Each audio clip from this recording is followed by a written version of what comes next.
Wow, Copa আমেরিকায় পেরুকে কাঁদিয়ে quarter ফাইনালে আর্জেন্টিনা। তবে ম্যাচ জিতেও খুশি নয় মেসি। এই এমন হয়েছিল। হ্যাঁ দর্শক, বিস্তারিত জানতে পুরো ভিডিওটি না টেনে সম্পূর্ণ দেখুন। দর্শক, আজ গ্রুপ এ এর ম্যাচে মুখোমুখি হয়েছিল পেরু এবং আর্জেন্টিনা।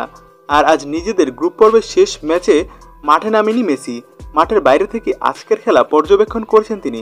কার্যত আজকের ম্যাচ শুরু থেকে আক্রমণাত্মকভাবে ফুটবল খেলে থাকে আর্জেন্টিনা এবং পেরুর ফুটবলাররা। তবে প্রথমার্ধে আক্রমণ এবং পাল্টা আক্রমণের পরেও কোনো দল কোনো প্রকার গোলের দেখা পায়নি। এরপর দ্বিতীয়ার্ধে খেলতে নামলে দ্বিতীয়ার্ধে 2 মিনিটের মাথায় লাউতারো মার্টিনেজ অসাধারণ এক গোল করে। লাউতারো মার্টিনেজের গোলটি ছিল সত্যিই দেখার মতো। তার এমন গোল দেখে অবাক হয়েছে মেসি নিজেও। এরপর আক্রমণ এবং পাল্টা আক্রমণ চলতে থাকে। তবে আজকের ম্যাচে দুর্দান্ত পারফরমেন্স করেছে আর্জেন্টিনা।